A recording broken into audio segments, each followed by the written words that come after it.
10 సంవత్సరాల తెలంగాణ రాష్ట్ర పరిపాలన ఎట్లా ఉన్నది? తెలంగాణ వచ్చిందే ఉద్యోగాల కోసం. ప్రభుత్వ ఉద్యోగాలేమో నింపవు, ప్రైవేట్ ఎంప్లాయ్మెంట్ అవకాశాలు లేవు, సెల్ఫ్ ఎంప్లాయ్మెంట్కి అసలే నీకు అవకాశాలు లేవు. మరి చదువుకున్న నిరుద్యోగి ఎక్కడ పోవాలా? తుపాకులు పట్టుకొని మళ్ళీ అడుగులకు పోవాలన్నా? మొత్తం 10 ఏళ్ల కాలంలో కేసీఆర్ చేసిన మొత్తం సంపద ఉత్పత్తి 30 లక్షల కోట్లు. గొర్రెలు మేకల రూపంలో, మత్స్య పరిశ్రమ పేరుతోని, గురుకులాల పేరుతోని, మిషన్ కాకతీయ అని ఎస్టాబ్లిష్మెంట్ అయింది కదా, దాన్ని ఎందుకు చూడట్లేదు? ఇవి పేపర్ మీద చెప్పుకోవడానికి బాగుంటుంది.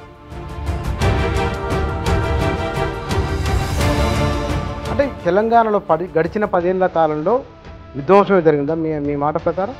ఇప్పుడైనా టైం దొరికింది, అహంకారాన్ని కొద్దిగా తగ్గించుకొని కూర్చొని రివ్యూ చేసుకోండి. 10 ఏళ్లలో ఏం చేసినాం మనం? ప్రజలు ఎందుకు దూరమైనరు? ఎందుకు మనల్ని తిరస్కరించారు? ఒక ఉద్యమకారుల పార్టీని ఎందుకు తిరస్కరించారు? కేసీఆర్ 10 ఏళ్ల పరిపాలనలో తెలంగాణ ఆత్మగౌరవం పెరిగిందా తగ్గిందా?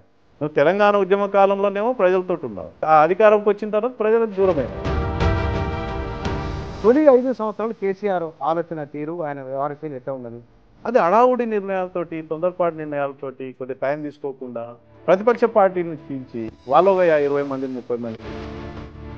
కానీ మీరు అన్న దాని ప్రకారం చూస్తే కనుక తెలంగాణ ఆత్మగౌరవ విషయంలో, నీళ్లు నిధులు నియామకాల విషయంలో తప్పిదం జరిగింది అనేది మీరు చెప్తున్నమాట. అంత తప్పిదం జరిగినప్పుడు 2% వేరియేషన్తో ఎందుకు ఓడిపోయినట్లు? 2014 కన్నా ముందు కేసీఆర్, 2014 తర్వాత కేసీఆర్గా ఉంటే ప్రభుత్వ రాజముద్రను మారుస్తామని అంటున్నారు.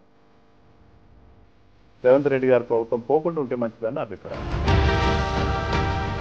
తెలంగాణ భవిష్యత్తు ఎట్లా ఉండొచ్చని మీరు అంచనా వేస్తున్నారు? రైతు బంధు వేస్తేనే ఉద్యోగుల జీతాలు ఉండవు, ఉద్యోగుల జీతాలు ఇద్దామంటేనే రైతు బంధుకు పైసలు ఉండవు, ఈ రెండు ఇద్దామంటేనే ఇతర సంక్షేమ కార్యక్రమాలు డబ్బులు లేవు. మరి ఎన్నో ముఖ్యమంత్రి ఉంటాడు, తన పార్టీని ఎట్లా కాపాడుకుంటావు, ప్రతిపక్ష పార్టీల డిమాండ్ ఎట్లా నెరవేరుస్తాడు అనేది కాలమే చెప్పాలి.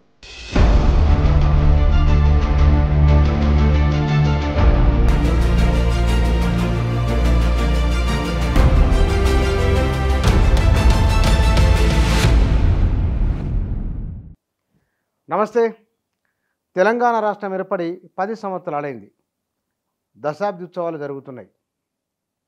ఈ 10 ఏళ్లకు అవతల ఇంకొక 10 సంవత్సరాలు, సుమారుగా 20 సంవత్సరాలు, 22 ఏళ్ల కింద తెలంగాణ కోసం రండి ఉద్యమిద్దామంటే రాని తెలంగాణ కోసం ఎందుకు మాట్లాడడం అనే రోజులలో ప్రభుత్వ ఉద్యోగుల కోసం తెలంగాణ ఒక ఉద్యోగుల సంఘాన్ని ఏర్పాటు చేసి ఆ ఉద్యోగులను ఉద్యమంలోకి తీసుకొని రావడానికి ప్రేరణ ఇచ్చిన, తాను ప్రత్యక్షంగా పాల్గొన్న తెలంగాణ ఉద్యోగుల సంఘ వ్యవస్థాపక అధ్యక్షులు, నాయకులు విఠల్ గారు.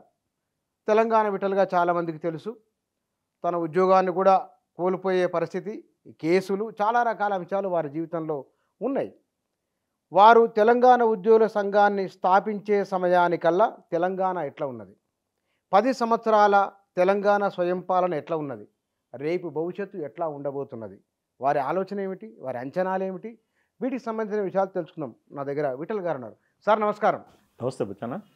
10 సంవత్సరాల తెలంగాణ రాష్ట్ర పరిపాలన ఎట్లా ఉన్నది? దీన్ని ప్రజలు హర్షించే రీతిలో ఉందా లేదా అనేది మనం బేరీజుకోవాల్సిన అవసరం ఉంది. ఒకవైపు ఏమో ఒకే ఒక ఆనందం ఏంటంటే సమైక్య ఆంధ్రప్రదేశ్ నుంచి తెలంగాణ రాష్ట్రం విడిపోయి ఒక ఆత్మగౌరవ పోరాటం సిద్ధించింది, ఆత్మగౌరవంతో బతుకుతున్నామన్నటువంటి ఒక సంతోషం, అంటే తమకు తాము తెలంగాణ రాష్ట్రంలో ఉన్నామన్నట్టు ఒక సంతోషం.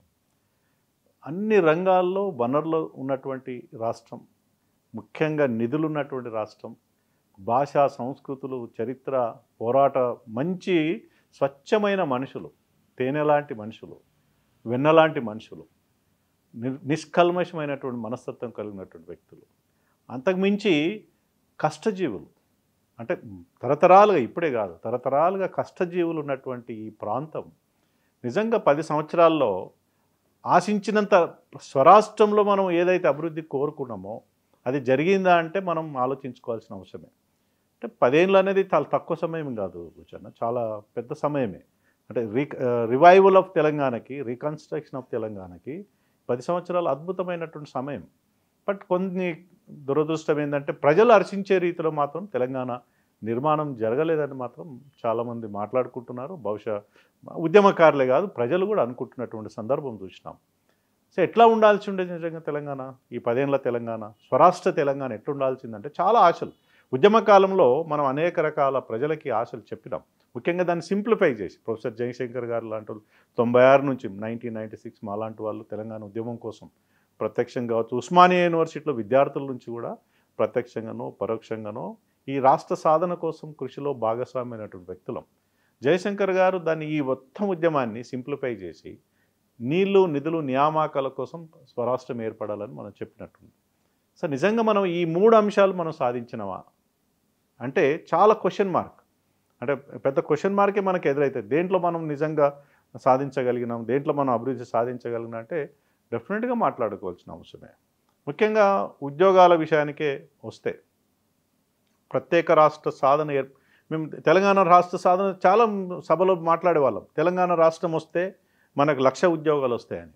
అప్పుడు నవ్వుకునేవాళ్ళు, 1,00,000 ఉద్యోగాలు అసలు ఎక్కడి, ఉద్యోగాలు ఏడున్నాయి, 1,00,000 ఉద్యోగాలు ఎక్కడి అని మాట్లాడినేవాళ్ళు. కానీ రాష్ట్రం ఏర్పడినట్టు విభజన రోజే తెలంగాణకు సిద్ధించినటువంటి ఉద్యోగాల ఖాళీల సంఖ్య 1,07,000. ఆ రోజుకి జూన్ 2, 2014కి అసెంబ్లీలో ఆ రోజు ముఖ్యమంత్రి గారు స్వయంగా ప్రకటించినటువంటి సంఖ్య అది. విభజన ద్వారా వచ్చినటువంటి సంఖ్య. ఆ ఖాళీలని వెనువెంటనే పూరించుకుని ఉంటే తదనంతరం వచ్చినటువంటి వేకెన్సీస్ని ఎప్పటికప్పుడు ఫిలప్ చేసి ఉంటే విద్యార్థి లోకంలో నిరుద్యోగ లోకంలో ఇంత అన్రెస్ట్ ఉండేది కాదు. అంటే మనం ఎంప్లాయ్మెంట్ని కేవలం నిరుద్యోగులకు ఉద్యోగాలు ఇచ్చే రీతిలోనే చూడకూడదు. మొత్తం మనకు 4 లక్షలు ఉన్నారు ఉద్యోగులు, అంటే విభజన ద్వారా 5 లక్షలు 6 లక్షలు exclusively government employees 4 lakhs change ఉంటారు. అందులోకి నువ్వు 1,00,000 2 లక్షలు ఖాళీలు పెడితే ఎట్లా పరిపాలన జరుగుతుంది? ఎవరితో అడ్మినిస్ట్రేషన్ చేయిస్తావు నువ్వు? బయట వాళ్ళతో చేయించి అంటే అది రెగ్యులర్ని ఖాళీలు పెట్టి అవుట్సోర్సింగ్ని కాంట్రాక్ట్ ఎంప్లాయీస్ని వీళ్ళ ద్వారా ఫిలప్ చేసి పరిపాలన కొనసాగిస్తే ఏమవుతుంది? ఎక్కడుంటుంది చిత్తశుద్ధి? సో అనేక డిపార్ట్మెంట్స్ అవి కుంటబడినాయి లేదా సరైన రీతిలో పాలన జరగలేదు. ముఖ్యంగా ఎడ్యుకేషన్ అండ్ ఎంప్లాయ్మెంట్. మాలాంటి వాళ్ళు ఏం ఆశించినాం వచ్చానంటే మీలాంటి వాళ్ళు మేము స్వరాష్ట్రంలో హెల్త్, ఎడ్యుకేషన్, ఇన్ఫ్రాస్ట్రక్చర్, కూడు గుడ్డ ఇవి కదా మనం ప్రజలకు కోరుకున్నది. పంట పొలాలకు నీళ్లు, ఇవి నిజంగా మనం సాధించగలిగినామా? కేసీఆర్ గారిని విమర్శ కాదు, కానీ ఆయన ఒక మంచి మేధావి, తెలుగువంతుడు, అందరితోటి కనెక్ట్ అయ్యే వ్యక్తి, సలహాలు సూచనలు తీసుకునే వ్యక్తి. తెలంగాణ ఉద్యమంలో అందరం కలిసి పనిచేసినాం. తెలంగాణ సకల జనుల సమ్మె ఎట్లుండాలని కొన్ని రోజులు చర్చించుకున్నాం. రోజులు దాన్ని ఎట్లా సకల జన సమ్మె ఎట్లా ప్రారంభించాలి, ఎట్లా ఎండ్ చేయాలి. ఉదయం 7 గంటలకు 8 గంటలకు బ్రేక్ఫాస్ట్ వస్తే రాత్రి 2 గంటల దాకా కూర్చున్న సందర్భాలు ఉన్నాయి. రాష్ట్ర సాధన కోసము ఆ రోజు కేసీఆర్ గారు కోదండరామ్ గారితో కావచ్చు, నాతోటి కావచ్చు, స్వామి గౌడ్తో కావచ్చు, దేవిప్రసాద్తో కావచ్చు, శ్రీనివాస్ గౌడ్తో కావచ్చు, లేదా జర్నలిస్ట్ మిత్రులతో కావచ్చు, కవులు కళాకారులతో కావచ్చు, ఉద్యమకారులతో కావచ్చు, అన్ని గంటలు స్పెండ్ చేసినావు కదా ఉద్యమం కోసం. అన్ని గంటలు వాళ్ళతోటి సలహాలు సూచనలు తీసుకొని ఒక కంక్లూజన్గా మన ఉద్యమాన్ని ఎట్లా నడిపించుకోవాలని అంత టైం ఇచ్చినవాడు ముఖ్యమంత్రి అయిన తర్వాత తెలంగాణ పునర్నిర్మాణం ఉద్యమం ఒక ఎత్తు అయితే తెలంగాణ పునర్నిర్మాణం ఇంకా చాలా గొప్పది కదా, చాలా పెద్దది కదా. ఎందుకు అందరిని ఇన్వాల్వ్ చేయలేకపోయినావు? ఎందుకు ఏకపక్ష నిర్ణయాలు వచ్చినాయి? ఎందుకు పాలన సరైన రీతిలో జరగలేదు? ఇవాళ అంటా మేము కాళేశ్వరం కట్టినామని అంటున్నారు. మన కళ్ళ ముందు కనిపిస్తుంది కాళేశ్వరం ద్వారా ఎన్ని నీళ్ళు వచ్చినాయి. వాళ్ళు ప్రామిస్ చేసింది 18 లక్షల ఎకరాలకు, రికార్డులు ఉన్నది 50,000 ఎకరాలు. 18 లక్షల ఎకరాల 50,000 ఎకరాలు ఎక్కడ? 1,20,000 ఇప్పటికి వాళ్ళు ఖర్చు పెట్టింది 80,000-90,000 అంటే దాని ఎస్టిమేషన్ తీసుకుంటే 1,40,000 కోట్ల రూపాయలు. ఒక తెలంగాణ రాష్ట్రానికి సంబంధించిన అప్పులా లేదా నిధులా? మన అప్పులైనా మనమే కట్టాల్సింది కదా. 1,40,000 కోట్ల రూపాయలు ఒక్క ప్రాజెక్టు మీద పెట్టినటువంటి డబ్బు ఎంత మాత్రం నీకు ఎన్ని రకాలుగా నీకు రిటర్న్స్ వస్తున్నాయి? ఎంత వచ్చింది రిటర్న్స్? ఇది ఒక ప్రశ్న. కానీ 10 సంవత్సరాల కాలంలో మనం తెలంగాణ ఉద్యమ సందర్భంగా జరిగిన చర్చ, చెరువుల పూడిక తీత ఒకటి జరిగింది. మనకు అనుకూలంగా ఉండే విధంగా ఒక జల విధానం ఉండాలని ఒక ప్రయత్నము జరిగింది. ఈ జరిగిన ప్రయత్నాలను మీరు ఈ సమీక్ష చేయమంటే ఎట్లా చేస్తారు? కాకతీయుల దగ్గర పూడిక తీయడం అనేది సరే, అందులో కాకతీయుల చెరువుల పునరుద్ధరణ కాకతీయ కాలం కాబట్టి మిషన్ కాకతీయ రూపంలో మనం తీసుకున్నాం. దాదాపు 40,000 చెరువులు ఉన్నాయి తెలంగాణలో. వాటి అన్నిటి కూడా రివైవ్ చేద్దామని ఒక గొప్ప ప్రయత్నం. ఎప్పుడో కాకతీయుల కాలం 11th 12th సెంచరీలో ఉన్నటువంటి కాకతీయులు ప్రతి గ్రామంలో చెరువులు తవ్వించారు. అవును. ఆంధ్ర పాలకులు వివిధ కారణాలతోటి వాటి చెరువుల మట్టి తీయలేదు, పూడికే తీయలేదు, తర్వాత కాలువల మట్టి తీయలేదు, అవి కుదించుకుపోయినాయి. దాన్ని రివైవల్ చేయడం అనేది గ్రౌండ్ వాటర్ పెంచుకోవడానికి చాలా అద్భుతమైన ప్రణాళిక. మొదటి సంవత్సరమో 2 సంవత్సరాలు చేసినట్టున్నారు. అది మళ్ళీ దాన్ని కంటిన్యూ చేయాల్సి ఉండే. అంటే కేసీఆర్ గారు చిన్న ప్రాజెక్ట్తో పాటు మైనర్ ఇరిగేషన్, మైక్రో ఇరిగేషన్తో పాటు మేజర్ ఇరిగేషన్ మీద ఎక్కువ ఫోకస్ పెట్టాడు. అంటే మొదటి 5 సంవత్సరాలు. అంటే కేసీఆర్ది ఒక మనస్తత్వం ఎట్లా ఉంటుందంటే తను ఒకటి పట్టుకుంటే మిగతాది పక్క ఏం జరుగుతుందో ఆలోచించాడు. దాని మీద మైండ్లో ఒకటే ఉంటుంది. పక్కలో మరి ఉద్యోగాలు ఏమైంది, ఇంకేమైంది, పాలన ఏమవుతుంది, అప్పులు ఏమైంది, ఆర్థిక పరిస్థితి ఏం ఆలోచించాడు. తన మైండ్లో ఒకటి వచ్చిందంటే దాని చుట్టే తిరుగుతుంది. అది కాళేశ్వరం మైండ్లో కూర్చుంది ఆయనకు. ఇక దాన్ని కట్టి తీరాలని అనుకున్నాడు. 1,40,000 రూపాయలు ఖర్చు పెట్టిండు. దాన్ని మళ్ళీ రిటర్న్స్ ఎంత వస్తుందో ఆలోచించలేకపోయాడు. సరే ఆంధ్ర పాలకుల, ఆంధ్ర కాంట్రాక్టర్ల, దానివల్ల వచ్చే కమిషన్ల ఇవన్నీ పక్కకు పెడితే ఒక ప్రాజెక్టు కట్టిన తర్వాత ప్రజలకు ప్రతిఫలాలు అందాలి కదా. ఇప్పుడు ఆ కేసీఆర్ స్థానంలో నేను ఇంజనీరో లేదా ఇరిగేషన్ శాఖ మంత్రి అయితే అంటే కేసీఆర్ గారు ఒకవేళ స్వతంత్రం ఇచ్చి ఉంటే, అంటే ఈ మాట ఎందుకంటే మనకు నేను ఒకవేళ నేను ఇరిగేషన్ శాఖ మంత్రిగా నేను ఉండి ఉంటే నేనేం చేసేవాడిని తెలుసానా బుచ్చన్న, అంత పెద్ద మేజర్ ప్రాజెక్ట్స్ నేను వెళ్ళవని కాదు.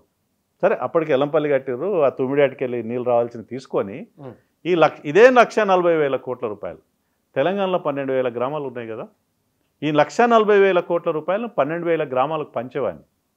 ఏం చేసేవాడిని పంచి 10 కోట్లు 12 కోట్లు వస్తాయి దగ్గర నాకు తెలిసి 12 కోట్ల రూపాయలు వస్తాయి ఇంచుమించుగా ఒక గ్రామానికి. ఆ 12,000 కోట్ల రూపాయలు ఉన్నటువంటి 12 కోట్ల రూపాయలని ప్రతి గ్రామంలో ఈ చెక్ డ్యామ్లు కట్టేవాడిని.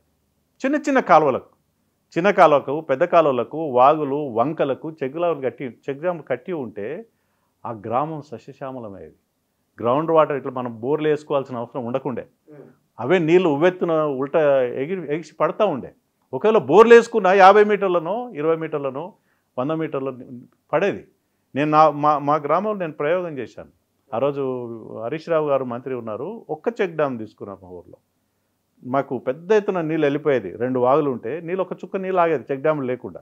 ఒక్క చెక్ డ్యామ్ని కట్టిస్తే ఆ చుట్టుపక్కల ఉన్న 100 బోర్లలో నీళ్ళు ఉన్నాయి.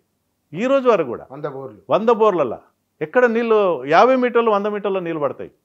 సో ప్రతి గ్రామానికి చెక్ డ్యాములు కట్టి ఉంటే అసలు కాళేశ్వరం అవసరం లేకుండే, ఇంకే చెరువు అవసరం లేకుండే. ఏ ఊర్లో ఆ ఊర్లో చెక్ డ్యాములు పెట్టి గ్రౌండ్ వాటర్ పెరిగిన తర్వాత బోర్లో చిన్నదో పెద్దదో వేసుకొని వ్యవసాయం అద్భుతంగా ఉండేది. కేసీఆర్ గారు చెప్పినట్టు 1 కోటి ఎకరాలకు నీళ్ళు ఇచ్చేవాళ్ళం. ఈ ప్రయోగం రాజస్థాన్లో జరిగింది. వెదర శ్రీరామ్ మన తెలంగాణ బిడ్డనే ఇరిగేషన్ డిపార్ట్మెంట్ కేంద్ర ప్రభుత్వం ఆ రాజస్థాన్ ప్రభుత్వం ఒక అడ్వైజర్గా తీసుకుంది. ఎడారిలో నీళ్లు సృష్టించిండు. రాజస్థాన్ ఎడారిలో పచ్చదనం సృష్టించాడు, గ్రౌండ్ వాటర్ సృష్టించాడు బికాస్ ఆఫ్ చెక్ డ్యామ్స్ మీద తెలంగాణ వ్యాప్తంగా మొత్తం కూడా ప్రతి గ్రామంలో కేసీఆర్ లాంటి ఫోకస్ పెట్టి ఉంటే చరిత్రలో నిలిచిపోయేవాడు. కాకతీయ కాలంలో కాకతీయుల సామ్రాజ్యం మనం చూడలేదు, కానీ కేసీఆర్ని కాకతీయ సామ్రాజ్యంగా మనం అభివర్ణించుకునే వాళ్ళం.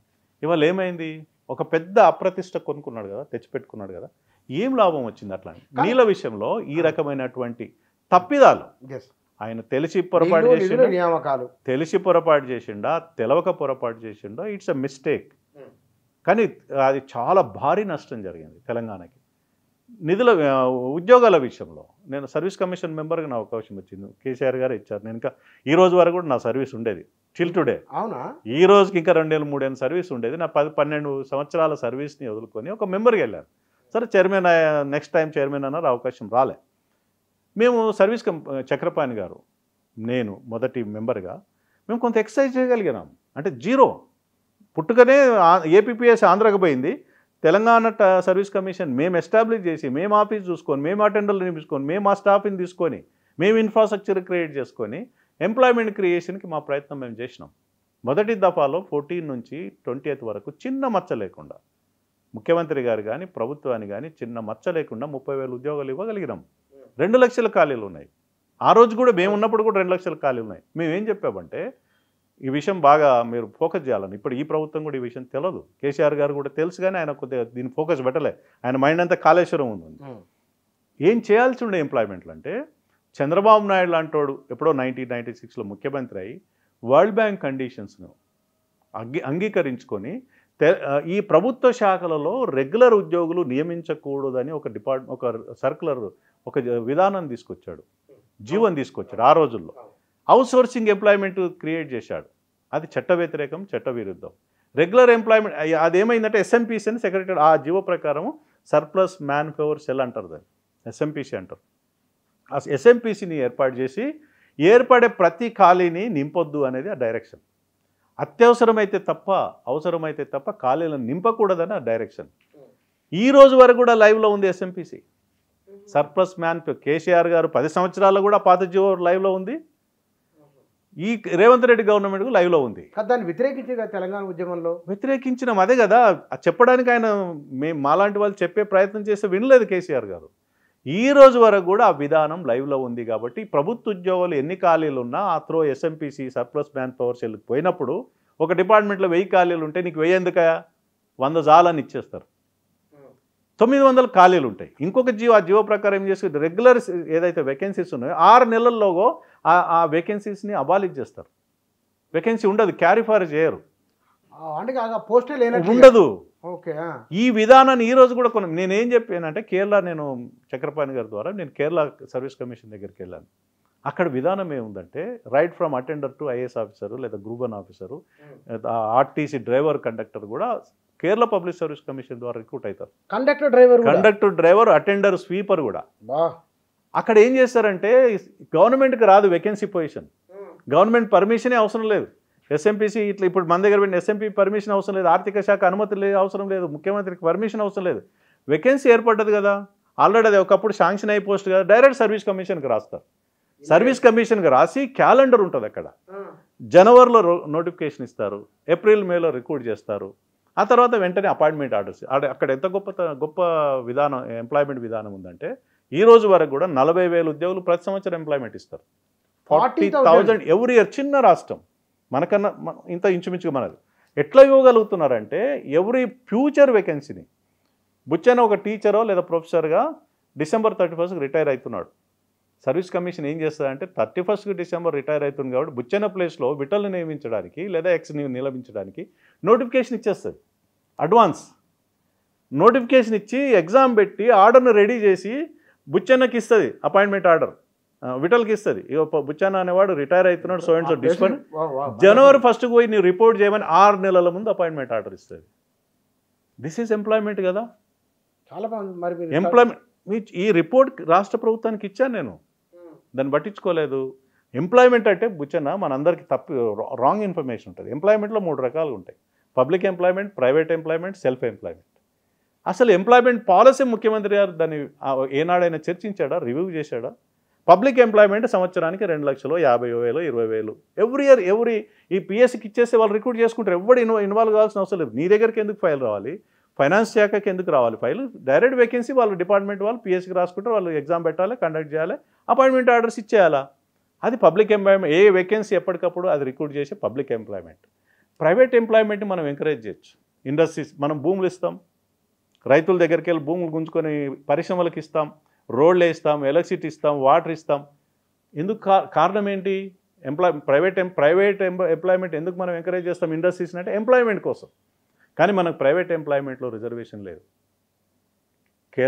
తమిళనాడు రాష్ట్రంలో రిజర్వేషన్ ఉంది, ఆంధ్రప్రదేశ్లో ఈ మధ్య కాలంలో పెట్టుకున్నారు, కర్ణాటక స్టేట్లో పెట్టుకున్నారు, మహారాష్ట్రలో పెట్టుకున్నారు, హర్యానాలో పెట్టుకున్నారు, బీహార్ లాంటి రాష్ట్రాల్లో ప్రైవేట్ ఎంప్లాయ్మెంట్లో కూడా రిజర్వేషన్ ఉంది. ఎట్లాంటి స్థానిక రిజర్వేషన్ మనం ఎందుకు పెట్టుకోలేదు? హైదరాబాద్కి ఇన్ని పరిశ్రమలు వచ్చిన ఒక్కడైనా లోకల్ వాడు ఉంటాడా మనకి ఎంప్లాయ్మెంట్? మళ్ళీ బీహారో, గుజరాతో, ఆ నార్తో, సౌతో ఎవరో వచ్చి ఇప్పుడు ఐటీ కంపెనీలు వచ్చినాయి, ఇన్ని ఉద్యోగాలు ఇచ్చినాయి అని చెప్తాం. ఎంతమంది తెలంగాణ వాళ్ళు ఉన్నారు? కేసీఆర్ గారు ఆ మధ్య చెప్పి 6 లక్షల ఉద్యోగాలు ఇచ్చిన మా ఐటీ శాఖలు. ఎంతమంది తెలంగాణ వాళ్ళకి ఇచ్చారు? రిజర్వేషన్ ఉందా? నీ భూమి, నీ నీళ్లు, నీ కరెంటు, నీ వ్యవస్థ, నీ డబ్బులు ఉద్యోగాల్లో ఉండవు. ప్రైవేట్ ఎంప్లాయ్మెంట్లో విధానం సరిగా లేదు. సెల్ఫ్ ఎంప్లాయ్మెంట్ అంటే SC corporation, BC corporation, MBC corporation, మహిళా కార్పొరేషన్ నుంచి నిధులు ఇచ్చి ఆ ఎంప్లాయ్మెంట్ ఎవడో చదువుకున్నాడు, ఇంటర్మీడియట్, డిగ్రీ పాస్ అయినాడు, వాడు ఇంత అమౌంట్ తీసుకొని చిన్న షాపులో లేదా ఏదైనా బిజినెస్ పెట్టుకుంటాడు. ఈ మొత్తం తెలంగాణ వచ్చిందే ఉద్యోగాల కోసం. ప్రభుత్వ ఉద్యోగాలేమో నింపవు, ప్రైవేట్ ఎంప్లాయ్మెంట్ అవకాశాలు లేవు, సెల్ఫ్ ఎంప్లాయ్మెంట్కి అసలే నీకు అవకాశాలు లేవు. మరి చదువుకున్న నిరుద్యోగి 30 లక్షలు 40 లక్షలు 50 లక్షలు ఎక్కడ పోవాలా? తుపాకులు పట్టుకొని మళ్ళీ అడుగులకు పోవాలనా? తెలంగాణ ఎక్కడ ముఖ చిత్రం ఏమైంది? ఈ 10 ఏళ్ల తెలంగాణ ఇవన్నీ చేయాల్సి ఉండే. నిధులు దొరికినాయి. ఇప్పుడు మళ్ళీ నిధుల చుట్టే మాట్లాడుతున్నాం మనం. నిధులు సరే, ఆంధ్ర ప్రాంతానికి 2 రాష్ట్రాలు రాజ్యాంగం ప్రకారం డివైడ్ అయినాయి కాబట్టి నిధులు ఎవరు తీసుకోరు. మన నిధులను అక్కడ తీసుకోపోవడానికి అవకాశమే లేదు. కేంద్ర ప్రభుత్వము నిధులకి 32% 42% కింద డివల్యూషన్ ఆఫ్ ఫండ్స్ కింద, జిఎస్టీ కింద రకరకాల ఫండ్స్ నీకు అదనంగా ఇస్తుంది. రెగ్యులర్గా ఇస్తుంది, గ్రాంట్స్ ఇస్తుంది, డెవలప్మెంట్ ఇన్ఫ్రాస్ట్రక్చర్ క్రియేట్ చేయడానికి ఇస్తుంది. దాన్ని మళ్లించకుండా ఉంటే, ఈ నిధుల్ని మళ్లించకుంటే మళ్ళీ తెచ్చుకోవచ్చు. దానికి యూటిలైజేషన్ సర్టిఫికేట్ అని అంటారు. నీకు 1000 కోట్లు ఇస్తే 1000 కోట్లు వాడితే ఇంకొక 1000 కోట్లు అదనంగా ఇస్తుంది. 10,000 కోట్లు ఇస్తే 10,000 కోట్లు వాడితే యూటిలైజేషన్ అంటాం. దాన్ని వాడుకుంటే ఇంకో అదనంగా ఇస్తుంది. నిధుల విషయంలో ఉన్న నిధుల్ని వాడుకోకుండా కేంద్రం ఇచ్చిన నిధిని డైవర్ట్ చేసుకుంటూ విపరీతమైన అప్పులు తీసుకొని ఆదాయానికి మించి అప్పులు చేసి ఇవాళ 7 లక్షల కోట్ల రూపాయలు మన జిఎస్డిపి ఎంతన్నా? జిఎస్డిపి అంటాం మనం. తెలంగాణ జిఎస్డిపి వల్ల 13 లక్షల కోట్ల రూపాయలు. అందులో నీకు 7 లక్షల కోట్ల రూపాయలు అప్పు అయితే రాష్ట్రం ఎట్లా అభివృద్ధి చేస్తుంది? కానీ ఇక్కడ 13 లక్షల కోట్ల రూపాయలు వస్తువుల సేవల ఉత్పత్తి మొత్తం ఎవ్రీ ఇయర్ పెరుగుతుంది. మొత్తం 10 ఏళ్ల కాలంలో కేసీఆర్ చేసిన మొత్తం సంపద ఉత్పత్తి 30 లక్షల కోట్లు. 30 లక్షల కోట్లలో 7 లక్షల కోట్ల రూపాయలు అప్పు ఉంది అన్నప్పుడు 20 లక్షల కోట్లన్నా సరే క్యాపిటల్ ఇన్వెస్ట్మెంట్ రూపంలో ఇన్వెస్ట్ అయింది కదా. గొర్రెలు మేకల రూపంలో, మత్స్య పరిశ్రమ పేరుతోని, గురుకులాల పేరుతోని, లేకపోతే కనుక పాలమూరు రంగారెడ్డి అని, మిషన్ కాకతీయ అని ఎస్టాబ్లిష్మెంట్ అయింది కదా. దాన్ని ఎందుకు చూడట్లేదు? ఇవి పేపర్ మీద చెప్పుకోవడానికి బాగుంటాయి. గొర్రెలు మనం చూసినాం కదా, ఈ మధ్యలో వార్తలు వచ్చినాయి. 100 గొర్రెలు అంట 2 వీలర్ మీద తీసుకుపోయారట. ఇది మన అభివృద్ధి. మత్స్య చేపలు, చెరువులలో చేపలు వేస్తే ఆ చెరువుల మీద ఆధిపత్యం ఎవరికి పోయింది? మళ్ళీ మనం ఎవరో చెరువుల మీద ఆధిపత్యం మీద ముదిరాజులకు లేకపోతే బెస్త వాళ్ళకి ఆధిపత్యం ఉండాలి, ఆ సొసైటీకి ఉండాలి. దాని మీద ఆధిపత్యం ఎవడు? మళ్ళీ ఎవరో ఆంధ్ర ప్రాంతానికి సంబంధించినటువంటి మత్స్యకారులకు కాంట్రాక్టర్కి పోయింది. నువ్వు ఇండస్ట్రీ పెడతావు, ఆంధ్ర ప్రాంతానికి ఇండస్ట్రియల్కి నువ్వు సపోర్ట్ చేస్తావు. కాళేశ్వరం ప్రాజెక్టు పెడతావు, ఒక్క తెలంగాణ కాంట్రాక్టర్కి అవకాశం ఇవ్వవు. సో ఈ నిధులు, ఈ సంపద ఎవరి చేతిలోకి పోయింది? ప్రాక్టికల్గా మాట్లాడుకుంటే 1,14,000 కోట్ల రూపాయలు మనం కాళేశ్వరం చేస్తే సంపద ఏంది? ఇన్వెస్ట్మెంట్ ఏంది? ఎన్ని రిటర్న్స్ వస్తున్నాయి నీకు? సో పేపర్ మీద చెప్పుకోవడానికి బాగా ఉంటుంది, కానీ గ్రౌండ్ రియాలిటీ ఈజ్ డిఫరెంట్. గురుకుల స్కూల్స్ పెట్టాను, చాలా సంతోషం. విద్యా వైద్యం మీద నేను అందుకే చెప్పాను, కేసీఆర్కి ఒక చారిత్రక అవకాశం దొరికింది. చరిత్రలో ఇంకా 100 ఏళ్ళు కాదు 1000 ఏళ్ళ చరిత్రలో నిలబడే అవకాశాన్ని శాశ్వతంగా ఆయన చేతులారా చెడగొట్టుకున్నాడు. విద్యా వైద్యానికి ఆయన ఫోకస్ పెట్టి ఉంటే ఇవాళ నీకు 1% లేదు గురుకుల చదివేవాళ్ళు. ఆ గురుకుల స్కూల్స్కి బిల్డింగ్స్ ఉండవు, అక్కడక్కడ నిధులు ఇవ్వరు దానికి. అక్కడక్కడ మళ్ళీ ఈ రోజు కూడా పేపర్లు ఉంటాం, పురుగులు అన్నమో ఆ అన్నమో ఇది తింటున్నారని చెప్పేసి 50 లక్షల మంది విద్యార్థులు ఉంటే నీకు 2% 3% మా అంటే 5 లక్షల మంది ఈ అన్ని ఎస్సీ ఎస్టీ బీసీస్ గురుకుల స్కూల్లో చదువుతారు. 45 లక్షల మంది ఎక్కడ పోవాలా? మళ్ళీ ప్రైవేట్ స్కూల్. ఏమన్నా మన ఉద్యమ కాలంలో శ్రీ చైతన్య నారాయణ కార్పొరేట్ విద్యా వ్యవస్థలు ఉండే అన్నాం. మళ్ళీ మనం ఏం చేసినాం? అందులో భాగస్వామ్యం అయినాం, అందులో పార్ట్నర్స్ అయినాం. ఆ దోపిడీ నిరంతరంగా వాళ్ళు కొనసాగించబడుతున్నారు. ఇది ఎక్కడో రెక్టిఫై చేయాల్సిన విధానాన్ని గాలికి వదిలేసింది కదా. అందుకనే కదా ఇవాళ సగటు ఒక నిరుద్యోగి సగటు చిన్నపాటి కూలీనాలు చేసుకునేటువంటి వ్యక్తి దాన్ని పిల్లలు చదివించుకోవాలంటే 1,00,000 2 లక్షలు ఎల్కేజీ ఖర్చు పెడతా ఉన్నాడు. తల్లో దాంట్లో హాస్పిటల్ అయితే లక్షల రూపాయలు హాస్పిటల్ పోయాల్సి వస్తుంది, భూములు అమ్ముకోవాల్సి వస్తున్నటువంటి వాతావరణం ఉంది. ఇదే మనం తెలంగాణ కోరుకున్నది. అంటే తెలంగాణలో గడిచిన 10 ఏళ్ల కాలంలో విధ్వంసమే జరిగిందా మీ మాట ప్రకారం? విధ్వంసం అంటే ప్రత్యేక రాష్ట్రం వచ్చింది, ఆత్మగౌరవంతో పరిపాలించాల్సిన రాష్ట్రాన్ని సరిదిద్దుకోవాల్సిన అవసరం ఉండే. ఇక్కడ ఇప్పుడు మనం ఎట్లా మనం బేరీజ్ చేసుకోవచ్చు అంటే, సమైక్య రాష్ట్ర పాలనలో ఏ రకమైనటువంటి ప్రజలు కష్టాలు నష్టాలు ఎదుర్కొంటున్నారో, సమస్యలు ఎదుర్కొంటున్నారో తెలంగాణ రాష్ట్రంలో కూడా అవి క్యారీ అవుతున్నాయని నేను చెప్పదలుచుకున్నా. మార్పేంది? నీకు అవకాశం ఉండే కదా మార్పుకి. చిన్న రాష్ట్రము, నిధులున్న రాష్ట్రము, సర్ప్లస్ ఉన్న రాష్ట్రము, అద్భుతమైన ధనిక రాష్ట్రము, ఎందుకు చారిత్రక అవకాశాన్ని మిస్ చేసుకున్నాం మనం? ఫ్రీ ఎడ్యుకేషన్ ఇవ్వచ్చు, ఫ్రీ హెల్త్ కార్డు ఇవ్వచ్చు, విద్యా వైద్యం ఇవ్వచ్చు, ఇన్ఫ్రాస్ట్రక్చర్ ఇండ్లు కట్టియచ్చు. ఇంతకుముందు ఇరిగేషన్లో ఇంతకుముందు చెక్ డ్యామ్స్ కడితే ప్రతి ఊరు గ్రామం సస్యశ్యామల మీద ఎంప్లాయ్మెంట్ ఇవ్వచ్చు, private public self employment create చేయించి ఉండొచ్చు, మహిళలకి సాధికారిత అవకాశం ఉండే. ఇవాళ యూనివర్సిటీలు ఏమైనాయి? ఏ పరిస్థితిలో యూనివర్సిటీలు, విద్యా సంస్థలు ఏమైనాయి? ప్రైవేట్ సంస్థలు అట్లనే కొనసాగించబడుతున్నాయి కదా. ఏ ఒక్క హాస్పిటల్కి ముఖ్యమంత్రి అయితే పోడు, మంత్రుల hospital, private hospital, government hospital పోరు. సామాన్యమైనటువంటి మధ్యతరగతి కుటుంబము, కింది స్థాయి కూలీనాలు చేసుకున్నటువంటి గవర్నమెంట్ హాస్పిటల్కి పోయే వాతావరణం ఉందా? ఉస్మానియా హాస్పిటల్, గాంధీ హాస్పిటల్కి ఎవరో దిక్కు లేక గవర్నమెంట్ ప్రైవేట్ హాస్పిటల్లో 10,000 ఖర్చు పెట్టలేని వాళ్ళు సావో రేవో అనుకొని ఉస్మానియా గాంధీ హాస్పిటల్ పోతున్న ఆ స్థితిగతులు మారినాయా? సో మనం గాడి తెప్పినాం, ఎక్కడ ఆశించినాం, ఏ రాష్ట్రాన్ని కోరుకున్నాం, ఏ స్వరాష్ట్ర రాష్ట్రాన్ని కోరుకున్నాం, ఎంత అద్భుతమైన తెలంగాణ నిర్మించుకోదలుచుకున్నాం, ఎక్కడ పొరపాటు జరిగినాయని వాళ్ళ అధికారం పోయింది. ఇప్పుడైనా టైం దొరికింది, అహంకారాన్ని కొద్ది తగ్గించుకొని కూర్చొని రివ్యూ చేసుకోండి. 10 ఏళ్లలో ఏం చేసినాం మనం? ప్రజలు ఎందుకు దూరమైనరు? ఎందుకు మనల్ని తిరస్కరించారు? ఒక ఉద్యమకారుల పార్టీని ఎందుకు తిరస్కరించారు? ఆత్మవిమర్శ చేసుకుంటే సమాధానం వాళ్ళు దొరుకుతాయి. ఇక్కడ మనం ఆత్మగౌరవం, తెలంగాణ ఆత్మగౌరవం అన్నాం. కేసీఆర్ 10 ఏళ్ల పరిపాలనలో తెలంగాణ ఆత్మగౌరవం పెరిగిందా తగ్గిందా? ప్రజలు ఆశించిన ఆత్మగౌరవం జరగలే.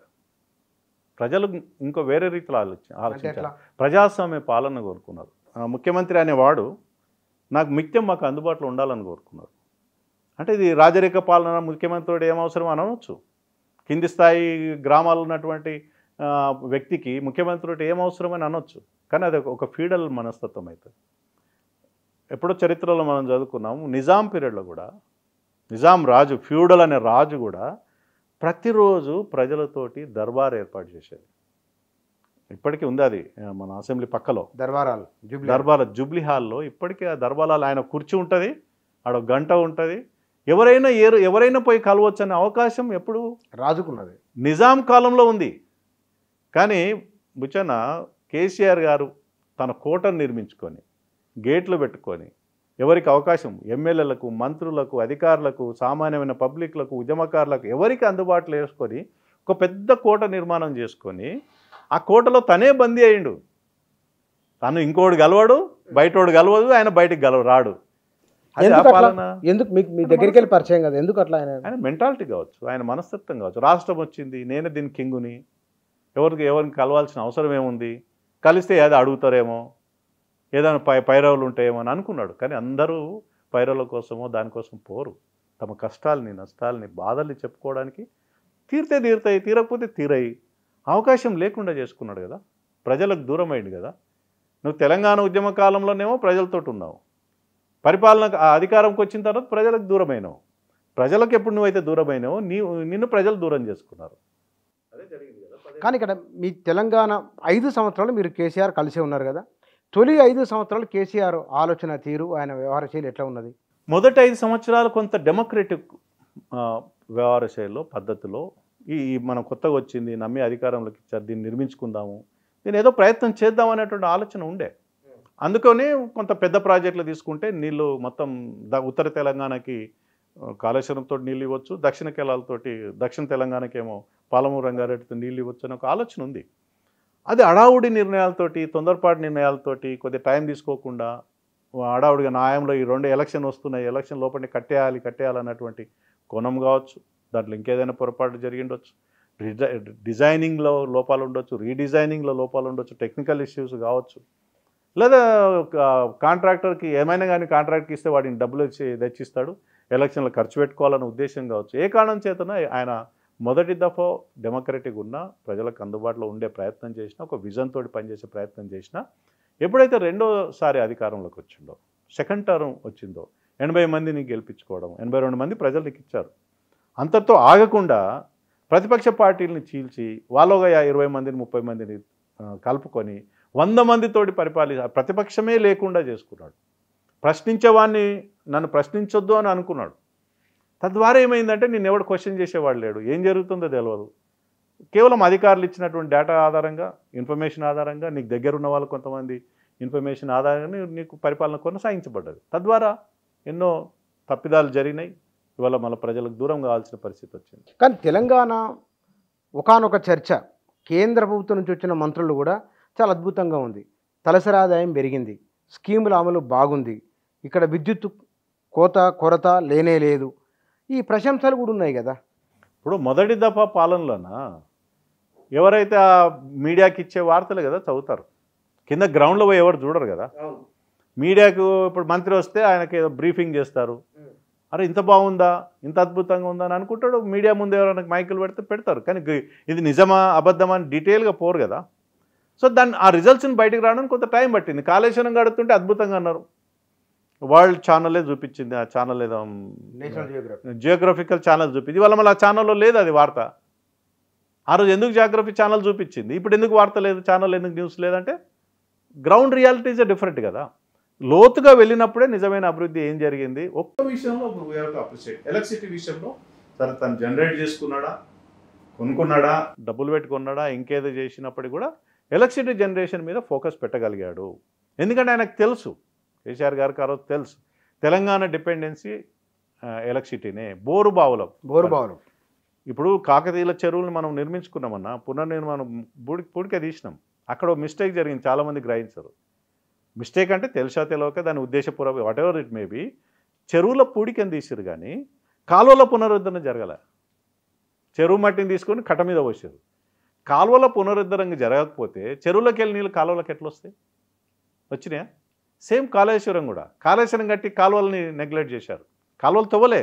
నువ్వు మల్లన్న సాగర్ తీసుకో, ఆ సాగర్ తీసుకో, కొండపోచం ఏదైనా తీసుకో, కాలువలు లేకుండా నీళ్ళు ఎట్లా వస్తాయి పొలాలకి? చెరువులను మట్టి తీసి గట్టు మీద వస్తే కాలువలు లేకుండా నీళ్ళు ఎట్లా వస్తాయి?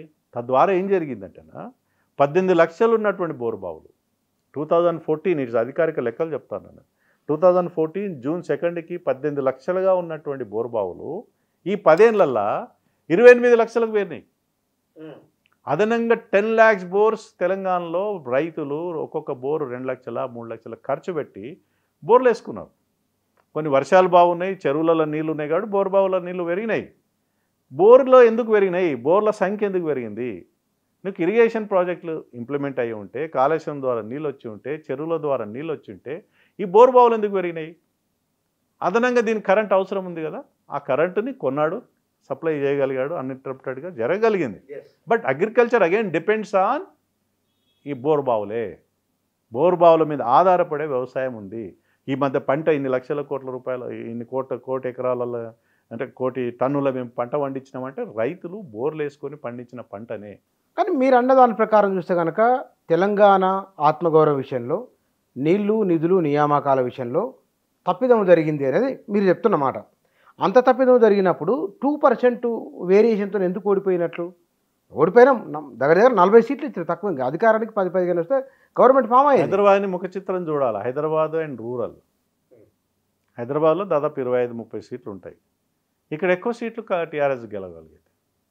రూరల్కి వచ్చేసరికి దాదాపు 80 సీట్లల్లా, 80-90 సీట్లల్లా ఆల్మోస్ట్ 64 సీట్లు వచ్చినాయి. ఆల్మోస్ట్ రూరల్ నుంచి. దక్షిణ తెలంగాణ స్వీప్ అయిపోయింది కాంగ్రెస్ దాదాపు. దక్షిణ తెలంగాణ, ఉత్తర తెలంగాణ కూడా మేజర్గా నీకు గ్రామీణ ప్రాంతంలో ఉన్న తెలంగాణ కేసీఆర్ను ఎందుకు వ్యతిరేకించారు అది నేను అదే చెప్తున్నాను. ఇప్పుడు టైం దొరికింది, పాలన లేరు కదా, మీరు ఆత్మవిమర్శ చేసుకోండి. హైదరాబాద్లో మాత్రమే ఎందుకు గెలవగలిగారు? హైదరాబాద్లో గెలవడానికి 2 కారణాలు, కొంతమంది ఒప్పుకున్నా ఒప్పుకోకపోయినా. హైదరాబాద్లో ఉన్నటువంటి ఆంధ్ర ప్రాంతం సెటిలర్స్ చాలా నియోజకవర్గాల్లో వాళ్ళ ప్రభావం ఉంటుంది. హైదరాబాద్ పర్టికులర్ అయితే డిసైడింగ్ ఫ్యాక్టర్. కేసీఆర్ మళ్ళీ వస్తాడు కదా, కాంగ్రెస్ రాదు, బీజేపీ రాదని ఇష్టమున్నా లేకున్నా కేసీఆర్ కోటేసిన సందర్భాలు ఉన్నాయి. ఇంకొక రెండో విషయం ఏంటంటే హైదరాబాద్లో బీజేపీ చాలా స్ట్రాంగ్గా ఉండే. జిహెచ్ఎంసీ ఎలక్షన్లో అవుట్ ఆఫ్ 48 సీట్లు గెలిచినాం మేము, హయ్యెస్ట్. అదేవిధంగా చాలా నియోజకవర్గాలు, హైదరాబాద్ అంటేనే బీజేపీ అనే చాలా నియోజకవర్గాలుగా బలమైనటువంటి నియోజకవర్గాలు ఉండే హైదరాబాద్లో. ఎంఐఎం పార్టీ వాళ్ళు ఏం చేశారంటే ఎక్కడ హైదరాబాద్లో బలంగా ఉంది, ఎక్కడ బీజేపీ గెలిచే అవకాశం ఉంటుందని చెప్పేసి గంపగుత్తగా హైదరాబాద్లో ఉన్నటువంటి ముస్లిం మైనారిటీ ఓట్లన్నీ గంపగుత్తగా టీఆర్ఎస్ షిఫ్ట్ అయినాయి. సెటిలర్స్ ఓట్ల హైదరాబాద్లో ఉన్నటువంటి సెటిలర్ ఓట్స్ టీఆర్ఎస్ షిఫ్ట్ అయినాయి. మేము బీజేపీ గెలవద్దన్న ఉద్దేశంతో హైదరాబాద్లో ఉన్నటువంటి మైనారిటీ ఓట్లని టీఆర్ఎస్ షిఫ్ట్ కావడం ద్వారా హైదరాబాద్లో అంతో ఇంత వాళ్ళు ప్రభావం చూపించగలిగారు. గ్రామీణ ప్రాంతం మొత్తం పోయింది కదా. ఎందుకు మరి 10 ఏళ్ల తర్వాత ఎందుకు కేసీఆర్? వృద్ధాప్య పెన్షన్లు, మహిళా కార్మికులకు బీడీ పెన్షన్లు, ఒంటరి మేళలకు పెన్షన్లు, కళ్యాణ లక్ష్మి, షాద్ ముబారక్, రైతు బంధు, ఇవన్నీ గ్రామీణ నేపథ్యంలోనే వచ్చినాయి. అయినా ఎందుకు పోయినరు? నేను అదే వాళ్ళ ఆత్మవిమర్శ చేసుకోవాలా. నేనేమంటే ఇంతకు మించి ప్రజలు, తెలంగాణ ప్రజలు ఆత్మగౌరవాన్ని కోరుకుంటారు, గౌరవాన్ని కోరుకుంటారు, మర్యాదను కోరుకుంటారు. చిన్న ఎగ్జాంపుల్ అన్న, బుచ్చన్న మా ఇంటికి వచ్చిండు అనుకో, పప్పన్నం పెట్టి ప్రేమతోడు చూసినా వీటిలో చాలా మంచోడు అనుకుంటావు. నువ్వు కోపంతో బిర్యానీ పెట్టినావు అనుకో, నేను బాగా బలిసిందిరా భయ్,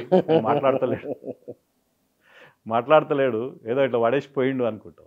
సో తెలంగాణ ఎప్పుడు కూడా ఆత్మగౌరవానికి గౌరవిస్తుంది, ఈ ప్రేమలు మర్యాదలని కోరుకుంటుంది. రాజులు అనేవాళ్ళు, పాలకులు అనేవాడు ఆప్యాయంగా ఉన్నాడా లేదా, మర్యాదగా ఉన్నాడా లేదా, గౌరవంగా ఉన్నాడా లేదా, పలకరిస్తుండా లేదా అనేది చూస్తారు తప్ప నువ్వు అవి ఇచ్చినవి ఇచ్చింటే ప్రజలు ఇవాళ చైతన్యవంతమైన ఎవరు ఇంట్లోకి వెళ్ళి ఇవ్వరన్నా. ప్రజల రూపంలో ప్రజలు కట్టిన పన్నులో నుంచే ఇవన్నీ వస్తాయి. ఇవాళ సోషల్ మీడియా వివిధ కారణాలతోటి ప్రజలు చైతన్యవంతమయ్యారు. కేంద్ర ప్రభుత్వం కూడా రాష్ట్రానికి అనేక నిధులు ఇచ్చింది. కేంద్ర ప్రభుత్వం స్వయంగా కొన్ని ప్రాజెక్టులు తీసుకున్నది. విలేజ్ ఒక యూనిట్గా రైస్ 29 రూపాయల రైస్ కావచ్చు, 5 కిలోల బియ్యం కావచ్చు, ఉత్తిచ్చ బియ్యం కావచ్చు, విలేజ్ రోడ్లు కావచ్చు, రకరకాల డెవలప్మెంట్స్ అన్నీ కూడా కేంద్ర ప్రభుత్వం ఇస్తుంది. ఇవాళ కేంద్రం ఏమి ఇస్తుంది, రాష్ట్రం ఏమి ఇస్తుంది, బేరీజు వేసుకునే శక్తి సామర్థ్యాలు కలిగినటువంటి అవగాహన ఉన్నటువంటి వ్యక్తులు ఇవాళ ప్రజలు. కాబట్టి డివిజన్ ఉంది చాలా స్పష్టంగా. నువ్వు ఇస్తున్నావు రుణమాఫీ అంటే మా పైసలే కదా అనుకుంటున్నారు. ఇది బాగా కేసీఆర్ జేబులకి వెళ్ళి కాదు, మా పైసలు మాకు నువ్వు తాగుతున్నావు రా భయ్. నువ్వు 2000 రూపాయలు వేస్తే ఆ రోజు బిల్లు పెరుగుతుంది. 2000 రోజు ఊర్లలో బెల్ట్ షాప్లో మొత్తం ఇట్లా బిల్లు పెరుగుతుంది. ఆ పైసలు ఎక్కడ పోతాయి? మళ్ళీ ఆడికే పోతాయి, ఆడికెళ్ళి మళ్ళీ వస్తాయి. మా పైసలు గుజ్జుకుంటున్నారు జేబులకి వెళ్ళి, మాకే ఖర్చు పెట్టున్నారు అనే వాళ్ళ చైతన్యం ఇవాళ ప్రజల్లో ఉంది. కానీ ప్రజలు ఏం కోరుకుంటారు? అపార్ట్ ఫ్రమ్ దిస్, ప్రజలు ఎప్పుడు బానిస మనతత్వంగా ఆలోచించారు. ఇస్తున్నాడు, ఒక్కసారి పనిచేస్తుంది, అయ్యో ఇచ్చిండు కదా అని. రెండోసారికి వచ్చేసరికి రివ్యూ చేసుకుంటారు, ఎవరు ఇస్తున్నారు, ఎక్కడికి వెళ్ళి ఇస్తున్నారు, ఎందుకు ఇస్తున్నారు అని ఆలోచించుకుంటారు. వ్యక్తి ఎట్లా ఉన్నాడు, వ్యక్తిత్వం ఎట్లా ఉంది, గౌరవం, నాయకుడు అనేవాడు గౌరవం ఉన్నాడా, మర్యాదగా ఉన్నాడా, నన్ను బాగా చూసుకుంటున్నాడా, నేను పోతే వల్కరిస్తున్నాడా, ఇవి ప్రయారిటీస్ అయినాయి వల్ల. అది లేనప్పుడు డెఫినెట్గా తిరస్కరించబడుతుంది. కొంచెం ఇక్కడ నుంచి మనం, ఎందుకంటే నేను 10 ఏళ్ల పాలన ఎట్లా ఉంది అడిగితే ఇది మీ అభిప్రాయం కదా. మీరు తెలంగాణ ఉద్యోగుల సంఘాన్ని ప్రారంభించింది 2001 అనుకుంటా, బహుశా 2001 అంటే టీఆర్ఎస్ ఆవిర్భావం, ఉద్యోగుల సంఘం. ఆనాడు కేసీఆర్తో మీకున్న మైత్రి, స్నేహం వాటి వలన జరిగింది. మీరు ఉద్యోగుల సంఘాన్ని తెలంగాణ రాష్ట్రం కోసం పెట్టినప్పుడు ఆనాడున్న పరిస్థితి ఏమిటి, మీ అనుభవాలు బ్రీఫ్గా చెప్పండి. చాలా అన్యాయమైన వాతావరణం ఉండన్నా. ఎవరు అంటే ఉద్యోగులు అంటేనే భయస్తులు సహజంగా. ఎందుకంటే ఒక వ్యక్తి ఎంప్లాయ్మెంట్ అనేవాడు పబ్లిక్ ఇష్యూని రేజ్ చేయడం. మేము మా డిఏల కోసమో టీఏల కోసమో సంఘాలు పెట్టుకోలేదు, మేము పోరాడాం. అవును, ప్రజల అవసరాల కోసం ప్రజల పక్షాన్ని నిలబడి ఒక సామాజిక బాధ్యతగా మేము మాట్లాడాం. ఆ రోజు మేము సెక్రటేరియట్కి వెళ్తే మమ్మల్ని చూసి పారిపోయేవాళ్ళు. ఎందుకంటే ఈయనతోటి మాట్లాడితే ఎక్కడ నేను నా మీద కేసులు అవుతాయేమో, ఏసీబీ రైడింగ్ అవుతుందేమో, నాకు బెమోలు ఇస్తారేమో అన్నటి వాతావరణంలో తెలంగాణ ఉద్యోగుల సంఘాన్ని, తెలంగాణ విద్యావంతుల వేదిక ఫౌండర్, జనరల్ సెక్రటరీ నేను, అదేవిధంగా తెలంగాణ రచయితల వేదికను, తెలంగాణ జర్నలిస్ట్ ఫోరంని, ఇట్లా అనేక సంస్థల్ని మేము ప్రమోట్ చేయగలం. మేము సంఘం, ఉద్యోగ సంఘమే కాకుండా మిగతా సామాజిక సంస్థలకి వెనుదన్నుగా ఉండి ఒక సివిల్ సొసైటీగా మొత్తం సమూహం ఏకం కావాలి. ఒక రాజకీయ పార్టీని నమ్ముకుంటే ప్రజలందరూ కలిసి రారు అని మేము ఆలోచించి, జయశంకర్ గారి డైరెక్షన్లో, కోదండరాం గారు, చాలామంది పెద్దలు ఆ రోజు పనిచేసినటువంటి వ్యక్తులం అందరం కలిసి అనేక సంఘాలను ఎస్టాబ్లిష్ చేశాం. ఆ సంఘాల సమూహమే జేఏసీ రూపంలోకి వచ్చింది. 2006లో టీఎన్జిఓస్ అప్పటికి తెలంగాణ ఉద్యమంకి రాలి, అప్పుడు ఉన్నటువంటి ఆంధ్ర పాలకులు భయపడి కావచ్చు, వాట్ ఎవర్ ద రీజన్, అక్కడ సుధాకర్ గారు కావచ్చు, స్వామిగౌడ్ గారు 2006లో మొట్టమొదటిసారి, దేవిప్రసాద్ గారు కూడా మొట్టమొదటిసారి తెలంగాణ ఎంప్లాయీ జేఏసీ 2006లో ఏర్పాటు చేసినాం. నేను ఫస్ట్ చైర్మన్ ఉన్నదని, తర్వాత స్వామిగౌడ్ గారు సెక్రటరీ జనరల్, తర్వాత నేను సెక్రటరీ జనరల్, స్వామిగౌడ్ గారు చైర్మన్ గారు. ఆ జేఏసీ తెలంగాణలో మొదటి జేఏసీ అది. ఆ జేఏసీని తెలంగాణ పొలిటికల్ జేఏసీగా కన్వర్ట్ చేసినాం. పొలిటికల్ జేఏసీలు ఉన్నటువంటి TRS, BJP, Congress party, Telugu Desam party, Telangana Telugu Desam party, అన్ని పార్టీల సమూహం ఇవాళ తెలంగాణ జేఏసీ. సబ్బండ వర్గాలు, ప్రజలు, కవులు, కళాకారులు, జర్నలిస్టులు, ఎవరు కాదు, 4 కోట్ల మందిలో 2 కోట్ల మందిలో సకల జనుల సమ్మెలో పాల్గొన్నటువంటి ఘనత ప్రపంచంలో ఇంకెక్కడ జరగదు. ఆ రోజు మీరు సమ్మె వరకు వచ్చిండ్రు. ఈ ఉద్యమం ప్రారంభించిన, అంటే మీ సంఘం ప్రారంభించిన 2001 నుంచి కేసీఆర్ మీరు కలిసి కూర్చున్నప్పుడు తెలంగాణ ఎట్లా ఉండాలి, ఎట్లా ఉంటే బాగుంటుంది అని మీరు అనుకున్నారు. ఇందాక మీరు అరగంట మాట్లాడింది ఏమన్నారు, విధ్వంసం ఎక్కువ మాట్లాడారు, చేయలేదన్నారు కదా. ఆ రోజు ఎట్లా ఉండాలని మీరు అనుకున్నారు? అద్భుతమైనటువంటి సూచనలు, సలహాలు, డిస్కషన్ వచ్చేది. 610 జీవోని కాపీని తీసుకుపోయి కేసీఆర్ గారికి నేను ఇచ్చిన రోజు అంతకుముందు వాళ్ళకి నీళ్ళపైన ఎక్కువ ఫోకస్ ఉండే, నీళ్లు, టీఎంసీలు. మీరే కదా ఫస్ట్ ఇచ్చింది, అసలు ఏందని అడిగా. అవును, ఆయన ఎమ్మెల్యే కదా అప్పుడు జీవో వచ్చినప్పుడు, ఆంధ్రప్రదేశ్ తెలుగుదేశం గవర్నమెంట్లో ఉండే. అదే ఈయన అప్పుడు ఎమ్మెల్యేనే కదా ఉండే. తెలుగుదేశం గవర్నమెంట్లో 610 జీవో 1986 ఎన్టీ రామారావు డిసెంబర్లో ఇచ్చింది. ఎన్టీ రామారావు దీవి తెచ్చినప్పుడు బహుశా మొదటి ఎమ్మెల్యేగా ఉన్నాడు. సో దాని గురించి అప్పటికి అవగాహన లేదు. ఎప్పుడైతే తెలంగాణ ఉద్యమానికి తను ప్రారంభించుకోవాలని అనుకున్నప్పుడు ఎక్కువ ఫోకస్ నీళ్ళ మీద పెడితే నేను అన్నాను, అంటే నీళ్లు, టీఎంసీలు ఇవన్నీ జనాలకు అర్థం కావునా, కృష్ణా గోదావరి ఎక్కడి నుంచి మారుతుందో మనలోకి తెలియదు. చాలా మంది ఇంకా రాజమండ్రిలో గోదావరి ఒకటి తెలంగాణ వాడుతుంది అనుకుంటారు, కృష్ణాలో విజయవాడలో ఒకటి కృష్ణ తెలంగాణకు వస్తుందని, మళ్ళీ నీళ్ళు ఎట్లా వస్తాయి విడిపోతే అని అనుకున్న వాళ్ళు ఉన్నారు. సో కాబట్టి అది అప్పుడు అర్థం కావడానికి టైం పడుతుందన్న. ఇది 610 జీవో, 58,000 ఉద్యోగాలని అక్రమంగా తెలంగాణలో నియమించబడ్డారు. అది ఎన్టీ రామారావు ఇచ్చిన జీవో. వీళ్ళని ఆంధ్ర ప్రాంతాన్ని పంపించాలని డిమాండ్ నేపథ్యం కొడితే తెలంగాణ ఉద్యమం బలంగా పోతుంది జనాల కంటే. We were started that one. అది మా తెలంగాణ ఉద్యోగుల సంఘం పుట్టడానికి, కేసీఆర్కి ఒక ఆయుధం ఇవ్వడానికి, గిరిజన కమిషన్ రావడానికి, ఆఫీసర్స్ కమిటీ రావడానికి, క్యాబినెట్ మీటింగ్ రావడానికి, సబ్ కమిటీలు రావడానికి, అనేక ఉద్యమ కోణానికి 610 జీవో గన్ పౌడర్లాగా వాడ్డాం. అది అమలు అవుతుందా, 58,000 పోతాయా, నిజంగా తెలంగాణకు ఉద్యోగాలు వస్తాయని కాదు. మా లక్ష్యం ఏంటంటే gun powder, it's a gun powder. దాన్ని అద్భుతంగా తీసుకెళ్ళినాం. 2009 ఒక్కరోజు అయితే నాకు బాగా గుర్తుంది, రాజశేఖర రెడ్డి గారు అసెంబ్లీలో ఉన్నప్పుడు 45 రోజులు ఒక్క 610 జీవో మీద స్లాట్ చేసినాం, అసెంబ్లీని డిస్టర్బ్ చేసినాం. ఆ తర్వాత రాజశేఖర రెడ్డి గారు మెరిపించి, ఏందా ఆయనకి పని లేదా, ఉద్యోగ సంఘాలు కొట్లాడాలి కానీ ఇవెన్నుకు అని ఒక సందర్భం నన్ను కోపడిన సందర్భాలు ఉన్నాయి, ప్రొడవలోకి పెట్టినట్టు సందర్భాలు ఉన్నాయి. ఆ ప్రొడవలోకి లొంగకపోతే చివరికి కేసు పెట్టి డిస్మిసల్కి ఆర్డర్కి రాసిన సందర్భాలు ఉన్నాయి. ఆ రోజు అంటే తెలంగాణ ఉద్యమానికి అంత డెడికేటెడ్ మేము పనిచేస్తున్నాం, పబ్లిక్ కూడా చర్చ స్టార్ట్ అయింది కాబట్టి ఒక టార్గెట్ చేశారు ఆ రోజుల్లో మాలాంటి వాళ్ళని. సరే, తెలంగాణ సకల జనుల సమ్మెలో నా పైన దేశద్రోహం కేసే రికార్డు. A1 గారు కేసీఆర్ గారు, A2 నేను, A3 స్వామిగౌడ్ గారు. ఇప్పుడు కేసీఆర్ గారు వచ్చిన తర్వాత A1 కూడా ఉన్నాడు కాబట్టి ఆయనతో పాటు పోయినాయి. నాకు పాస్పోర్ట్ రాలే బికాస్ ఆఫ్ దట్ దేశద్రోహం.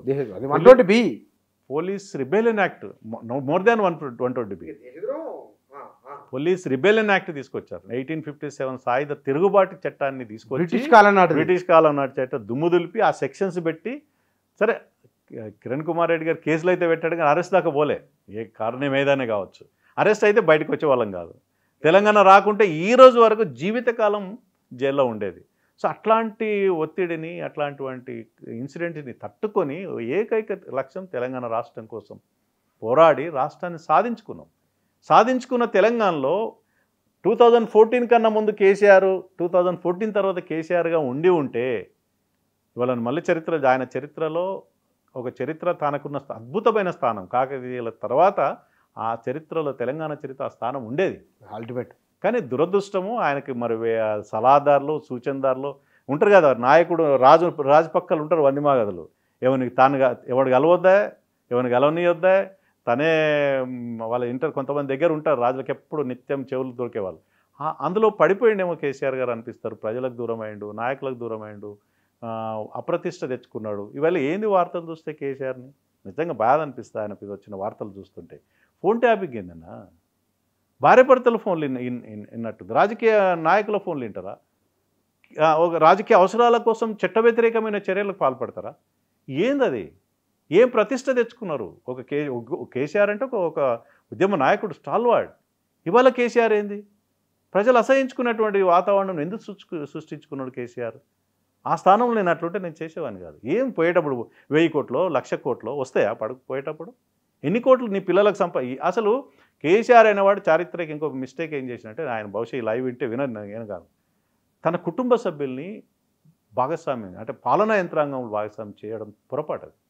కుటుంబ సభ్యుల్ని నీ పార్టీ కోసం వాడుకో, పార్టీ అభివృద్ధి కోసం కృషి చేసుకో. జనరల్ సెక్రటరీ పదవి, వైస్ ప్రెసిడెంట్ పదవి, ఇంకా వర్కింగ్ ప్రెసిడెంట్ ఇచ్చుకో.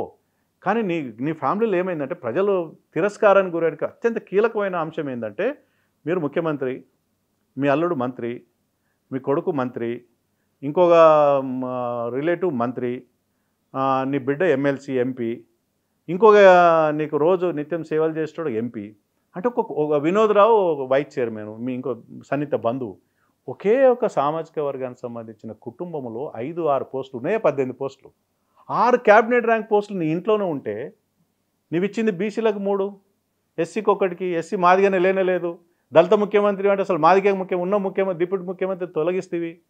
ప్రజలకు ఏం సందేశం ఇచ్చినావు? బీసీలను దూరం చేసుకున్నావు, ఎస్సీలను దూరం చేసుకున్నావు, మైనార్టీలు ఎంతో కొంత మీ వెంబడి ఉన్నారు. ఇవాళ ఆ అప్రతిష్ట ఎందుకు వచ్చింది అంటే కేవలం స్వార్థం. నేను, నా కుటుంబం, ఈ వంశము ఇంకో 1000 ఏళ్ళలో 100 ఏళ్ళలో ఉండాలి, దీనికి ఆస్తులు రావాలి, సంపద పెరగాలి అనే లక్ష్యంతో కదా దూరమైనవు. నేను మళ్ళీ అదే చెప్తున్నా, ఆత్మవిమర్శ చేసుకోండి, వాళ్ళ టైం దొరికింది మీకు. ఎస్, కానీ ఇక్కడ సందర్భం వచ్చింది కాబట్టి ఇవాళకి వద్దాం, మనం ప్రజెంట్కి వద్దాం. ప్రభుత్వ రాజముద్రను మారుస్తామని అంటున్నారు. బహుశా మీరు తెలంగాణ ఉద్యమంలో మీ ఉద్యోగుల సంఘం డైరీ మీద కూడా ఉండే ఒకటి. అవును, మీరు డైరీలు ఇచ్చేది మాకు అప్పట్లో. అవునన్నా. మార్పులు మంచివేనా? చాలా మందికి మార్పు తెలియదన్నా. ఒక చిన్నది చూపిస్తాను. ఉందా మీ దగ్గర? యా ఈ చాలా మందికి తెలియదు ఈ విషయము. అసలు లోగో ఎక్కడికి వెళ్ళి వచ్చింది అనేది విషయానికి వస్తే, ఈ లోగో 2009లో మీరు తయారు చేసిందా? నేను స్వయంగా పాషమాది గారు నేను ఇన్వాల్వ్ అయ్యి, అప్పుడు ఎందుకు ఆ నేపథ్యం ఏంటంటే దేవేందర్ గౌడ్ గారు పార్టీ పెట్టారు.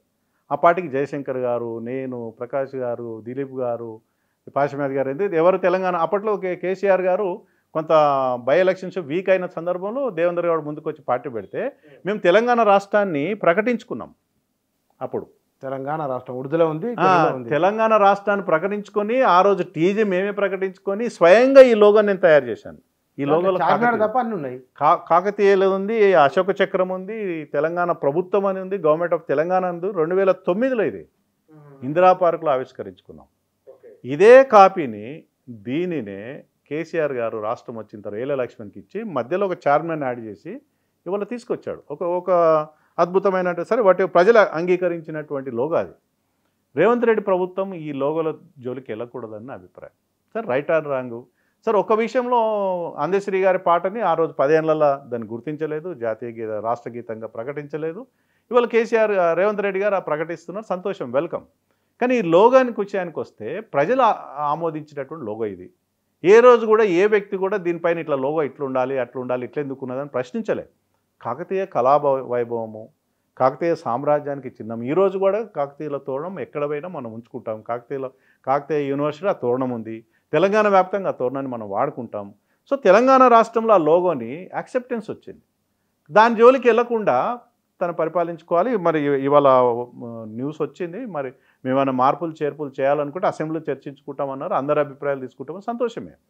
కానీ పాలనా యంత్రాంగం పైన దృష్టి పెట్టకుండా చిన్న చిన్న అంశాలకు, సెంటిమెంటల్ ఇష్యూస్కి రేవంత్ రెడ్డి గారి ప్రభుత్వం పోకుండా ఉంటే మంచిదని అభిప్రాయం. కానీ దాంట్లో అంటే రాజుల కాలానికి సంబంధించినవి ఎందుకు, తెలంగాణ తల్లి విగ్రహంలో మార్పులు, ఈ రాజముద్రలో మార్పులు, అమరవీరుల స్తూపం ఉంది, రకరకాల ఉన్నాయి కదా. ప్రజల సంస్కృతి ఉండాలి. మీరు ఇంకా నిజంగా అలా యాడ్ చేయాలనుకుంటే అమరవీరుల స్తూపం పెట్టండి. కేసీఆర్ గారు అమరవీరుల స్తూపం అలా లోగోలో లేదు అని ఒకవేళ మీరు భావిస్తే అమరవీరుల స్తూపంని యాడ్ చేయండి. కాకతీయుల పాటు తర్వాత చార్మినార్తో పాటు, లేదా చార్మినార్ ఉండాలలో అందరి అభిప్రాయం చూసుకొని ఆ స్థానంలో అమరవీరుల స్తూపాన్ని యాడ్ చేస్తే సరిపోతుంది. రాజుల కాలం అంటే మన వారసత్వం ఎక్కడిది? అశోక చక్రాన్ని వాడుతున్నామన్న. ఇవాళ అశోకుని సింహాల్ని వాడుతున్నాం, సింబల్ని అశోక చక్రం సారనాథ్ నుంచి తీసుకుని. మరి అశోక్ రాజుని మనం వాడొద్దా? మరి అశోక చక్రాన్ని మనం బ్యాన్ చేద్దామా? రాజుల కాలం అంటే కాకతీయ సామ్రాజ్యంలో రాజుల పరిపాలన ఉంది, ఆ లెగసీ మరి రాజులు కాకతీయుల కాలంలో చెరువులు దవ్విస్తే అదే చెరువులో మరి ఇవాళ కూడా మనం నీళ్ళు వాడుకుంటాం కదా. మరి చెరువులను మూసేద్దామా? సో దానికి హిస్టరీనే. నీ పాలనలో రాజుకు కనిపించకు, నువ్వు పరిపాలిస్తున్న క్రమంలో నువ్వు రాజుగా బిహేవ్ చేయకు. ప్రజల వ్యక్తిగా, ప్రజాపాలన అంటే ప్రజల వ్యక్తిగా బిహేవ్ చేయి. సింబాలిక్గా ఉన్నటువంటి హిస్టరీని, లెగసీని దాన్ని టచ్ చేయదు. కాలానుగుణంగా ఒకప్పుడు ప్రజాస్వామ్యంలోనూ రాజులే కదా పరిపాలించింది, రాజరికమే కదా. ఆ లెగసీని, ఆ చరిత్రను మనం కంటిన్యూ చేస్తున్నాం కాబట్టి ఇప్పుడు వాడి జోలికి వెళ్లకుండా ఎంతో కొంత మార్పులు చేయాలంటే అదే అందరి అభిప్రాయంతో అక్కడ అమరవీరుల స్తూపం కనిపించలేదు, అమరవీరుల త్యాగాలు కనిపించలేదు అనుకుంటే దాన్ని యాడ్ చేయడానికి ఎవరు అభ్యంతరం లేదు. కానీ ఈ రకంగా ప్రజల ఆమోదం పొందినటువంటి చిన్నాల జోలికి పోకుండా ఉంటే మంచిది. ఇప్పుడు ప్రస్తుతం రేవంత్ రెడ్డి బీఆర్ఎస్ పరిపాలనపై కాంగ్రెస్ పరిపాలన, రేవంత్ రెడ్డి ముఖ్యమంత్రి. తెలంగాణ భవిష్యత్తు ఎట్లా ఉండొచ్చు అని మీరు అంచనా వేస్తున్నారు? సరే, ఇప్పుడు ఆ రోజు మనం బై ఎలక్షన్ అంటే అసెంబ్లీ ఎలక్షన్స్ చూస్తేనా, ఆ అసెంబ్లీ ఎలక్షన్స్ కన్నా ముందే బండి సంజయ్ గారి నాయకత్వంలో బీజేపీ అద్భుతమైనటువంటి ప్రజల ఇష్యూ తీసుకొని ప్రజలకు దగ్గరైంది. బండి సంజయ్ గారు 610 317 జీవో కావచ్చు, సర్వీస్ కమిషన్ కావచ్చు, రైతుల సమస్యలు కావచ్చు, పోడు భూముల సమస్యలు కావచ్చు, అనేక సమస్యలపైన కేసీఆర్ గారిని కార్నర్ చేసి ప్రత్యామ్నాయం బీజేపీని ఎస్టాబ్లిష్ చేసుకోగలిగాడు. సరే, ఏ కారణం చేతనో మా పార్టీ బండి సంజయ్ గారిని పక్కకు పెట్టడం, కవిత గారి మీద ఉన్నటువంటి కేసులు ఎఫ్ఐఆర్ బుక్ అయ్యి కేసులు బుక్ అప్పుడు అరెస్ట్ అవుతారని ప్రజలు అనుకుంటే అరెస్ట్ కాకపోవడం, ఈ 2-3 కారణాలతో బీజేపీ సైడ్ ట్రాక్ అయిపోయింది. ప్రజలు ఏం కొనుక్కున్నారంటే, ఒకప్పుడు బీజేపీకి ఓటేద్దాం, టీఆర్ఎస్కి ప్రత్యామ్నాయంగా బీజేపీని గెలిపిద్దామని. ఎందుకంటే వాళ్ళు వరుసగా బై ఎలక్షన్ గెలిపించారు. దుబ్బాకలు గెలిపించారు, హుజరాబాద్లో గెలిపించారు, జిహెచ్ఎంసీలో గెలిపించారు, మునుగోడులో దగ్గరకు వచ్చి పోయింది. సో ప్రజలు ప్రత్యామ్నాయం బీజేపీ అనుకున్న తరుణంలో మా అంతర్గతంగా జరిగిన మార్పుల కారణంగా ప్రజలు మెల్లమెల్లగా ఏమైందంటే, అరే బీజేపీ బీఆర్ఎస్ ఒకటే అనే అభిప్రాయానికి వచ్చేసి కాంగ్రెస్కి షిఫ్ట్ అయ్యారు. అసలు రేవంత్ రెడ్డి గారు ముఖ్యమంత్రి అయితేనే రేవంత్ రెడ్డికి అనుకోకపోవచ్చు, బయట ప్రజలు కాకుండా తనకే నమ్మకం లేకపోవచ్చు. ఎందుకంటే అట్లాంటి పరిస్థితిలో కాంగ్రెస్ పార్టీ ఉండే. ఒక్కసారిగా ఆ స్పేస్ని, బీజేపీ స్పేస్ని కాంగ్రెస్ పార్టీని తీసుకోవడం, వాళ్ళకి 6 గ్యారంటీలు ప్రజల ముందు ఉంచడం, ఇవన్నీ కూడా ప్రజలు నమ్మి ఓట్లేశారు. వారికి ఆ రోజు తెలుసు రాష్ట్ర పరిస్థితి, రాష్ట్ర ఆర్థిక పరిస్థితి. వాళ్ళ వైట్ పేపర్ ఇచ్చారు.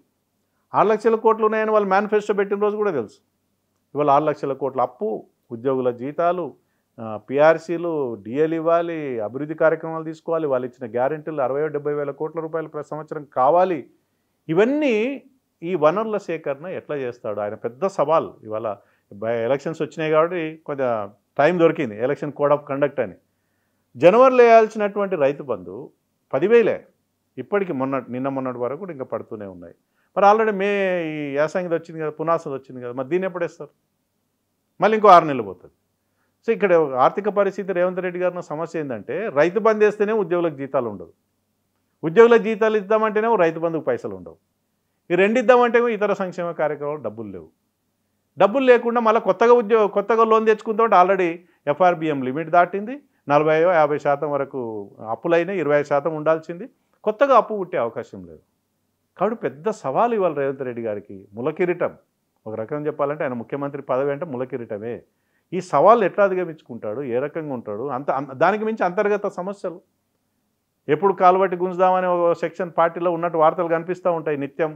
మరి ఎన్ని రోజులు ముఖ్యమంత్రి ఉంటాడు, తన పార్టీని ఎట్లా కాపాడుకుంటాడు, ప్రజల ఈ అవసరాన్ని ఎట్లా తీరుస్తాడు, మరి ప్రతిపక్ష పార్టీల డిమాండ్ ఎట్లా నెరవేరుస్తాడు అనేది కాలమే చెప్పాలి. Right sir, thank you very much.